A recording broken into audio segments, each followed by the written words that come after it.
Today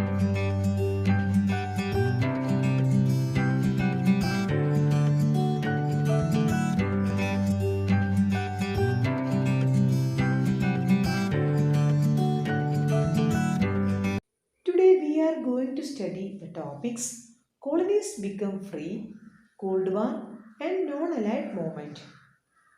After Second World War, the dominance of imperialist power was questioned. Second world വാറിന് ശേഷം സാമ്രാജ്യത്വ ശക്തികളുടെ മേധാവിത്വം ചോദ്യം ചെയ്യപ്പെട്ടു. The European countries would not suppress the intensified movement in colonies. കോളനികളിൽ ഉയർന്നു വന്ന ദേശീയ സമരങ്ങളെ നിയന്ത്രിക്കാൻ യൂറോപ്യൻ രാജ്യങ്ങൾക്ക് കഴിഞ്ഞില്ല. The USA and USSR, which emerged as a superpower after the Second World War, supported freedom movements in various European colonies. Second world വാറിന് ശേഷം വൻ ശക്തികളായി ഉയർന്നു വന്ന അമേരിക്കയും സോവിയറ്റ് യൂണിയനും യൂറോപ്യൻ കോളനികളിലെ സ്വാതന്ത്ര്യ സമരത്തെ പിന്തുണച്ചു. Gradually, colonies started to secure freedom from the imperialist control. This process is called decolonization. സാമ്രാജ്യത്വ ശക്തികളുടെ ഭരണത്തിൽ നിന്നും കോളനികൾ സ്വാതന്ത്ര്യം നേടി. ഇത് ഡീകൊളോണൈസേഷൻ എന്നറിയപ്പെടുന്നു. Let us study Cold War. The USA and USSR that formed an anti-fascist alliance during the Second World War. Second world വാറിൽ ഫാഷിസത്തിനെതിരെ ഭിന്നതകൾ മറന്ന് ഒരുമിച്ച് നിന്ന അമേരിക്കയും സോവിയറ്റ് യൂണിയനും യുദ്ധശേഷം വീണ്ടും ഭിന്നിച്ചു. The USA floated a new alliance of capitalist countries, while the USSR led socialist nations. America capitalist കൺട്രീസിന് നേതൃത്വം കൊടുത്തപ്പോൾ സോവിയറ്റ് യൂണിയൻ സോഷ്യലിസ്റ്റ് ആശയം സ്വീകരിച്ച രാഷ്ട്രങ്ങൾക്ക് നേതൃത്വം നൽകി. These capitalist bloc and socialist bloc continued their political and diplomatic wars. രാഷ്ട്രീയപരവും നയതന്ത്ര യുദ്ധങ്ങളും capitalist ബ്ലോക്കും സോഷ്യലിസ്റ്റ് ബ്ലോക്കും തുടർന്നു. This enmity based on ideological conflict and diplomatic confrontations are called the Cold War. ഇങ്ങനെ പരസ്പരം ശത്രുത പുലർത്തിയ രണ്ട് ബ്ലോക്സ് തമ്മിലുണ്ടായ ആശയപരമായ സംഘർഷങ്ങളും നയതന്ത്ര യുദ്ധങ്ങളുമാണ് കോൾഡ് വാർ എന്നറിയപ്പെടുന്നത്. Let us study non-allied movement. Look at the picture. These are the pictures of the leaders who introduced the concept of non-alignment in view of the capitalist bloc and socialist bloc. Capitalist ബ്ലോക്കിനും socialist ബ്ലോക്കിനും പകരമായി non alignment എന്ന ആശയത്തിന് രൂപം നൽകിയ നേതാക്കന്മാരുടെ ചിത്രമാണിത്. What is non-allied movement? Following the Second World War, many Asian, African and Latin American countries became independent.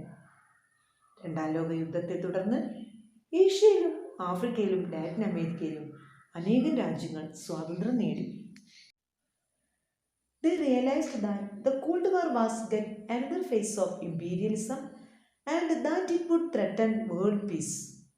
Called war ഇമ്പീരിയലിസത്തിന്റെ മറ്റൊരു രൂപമാണെന്നും ലോക സമാധാനത്തിന് ഭീഷണിയാണെന്നും ഈ രാജ്യങ്ങൾ തിരിച്ചറിഞ്ഞു. The liberated nations decided not to join any of the blocs and formed the non-allied movement. Capitalist ബ്ലോക്കിന്റെയോ socialist ബ്ലോക്കിന്റെയോ ഭാഗമാവാതെ നിലകൊണ്ട രാജ്യങ്ങളുടെ ഐക്യമാണ് non allied movement. They understood that the race of superpowers for weapons and a strong military force would pose harm to them. വൻ ശക്തികളുടെ ആയുധ മത്സരവും സൈനിക സഖ്യങ്ങളും തങ്ങൾക്ക് ഭീഷണിയാകുമെന്ന് പുതുതായി സ്വാതന്ത്ര്യം നേടിയ രാജ്യങ്ങൾ തിരിച്ചറിഞ്ഞു. They realized that only a world strengthens wars and conflicts accelerates economic and social development. യുദ്ധവും സംഘർഷവും ഇല്ലാത്ത ലോകത്തിന് മാത്രമേ സാമ്പത്തികമായും സാമൂഹികമായും മുന്നേറാൻ കഴിയൂ എന്നവർ തിരിച്ചറിഞ്ഞു. The idea of non-allied movement was mooted at a meeting held Bandung in Indonesia in 1955. 1955 ഇന്തോനേഷ്യയിലെ ബാങ്കോങ്ങിൽ ചേർന്ന സമ്മേളനത്തിൽ വെച്ചാണ് നോൺ അലൈഡ് മൂവ്മെന്റിന് രൂപം നൽകാൻ തീരുമാനിച്ചത്. The first conference of the non-allied countries was held in Belgrade in 1961. 1961 ബെൽഗ്രേഡിൽ വെച്ച് നോൺ അലൈഡ് കൺട്രീസിന്റെ ആദ്യ സമ്മേളനം നടന്നു. Read the quotes of Jawaharlal Nehru. Non-alignment doesn't mean to keep aloof from world affairs. Rather, it is to face many issues we confront. Non alignment ലോകകാര്യങ്ങളിൽ നിന്ന് മാറി നിൽക്കലല്ല, ലോകം അഭിമുഖീകരിക്കുന്ന പല പ്രശ്നങ്ങളിലും സജീവമായി ഇടപെടാനാണ്. Let us study Palestine-Israel conflict. Look at the picture. Yasser Arafat. He was the chairman of the Palestine Liberation Organization, PLO. What are the political circumstances that resulted in Palestine-Israel conflict? Until the First World War, the territory including Palestine was part of the Turkish Empire. First world war വരെ Palestine ഉൾക്കൊള്ളുന്ന പ്രദേശം തുർക്കി സാമ്രാജ്യത്തിൻ്റെ ഭാഗമായിരുന്നു. As Turkey was defeated in the war, Britain took over the region.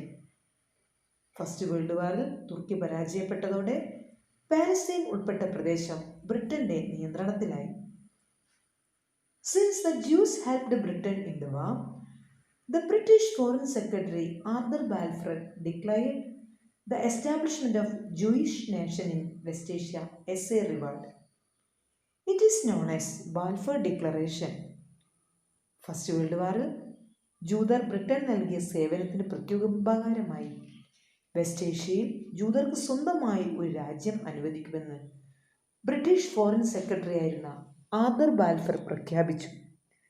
ഇതാണ് Balfour declaration എന്നറിയപ്പെടുന്നത്. What is Zionism? Zionism is an international movement with an objective of the establishment of a homeland for the Jews. ജൂതർക്ക് ഒരു രാജ്യം നൽകുക എന്ന ലക്ഷ്യത്തോടെ രൂപീകരിക്കപ്പെട്ട പ്രസ്ഥാനമാണ് Zionist movement. In 1948, the nation Israel was formed. 1948 Israel രാഷ്ട്രം രൂപീകരിക്കപ്പെട്ടു. Consequently, many wars broke out between Israel and the Arab nations.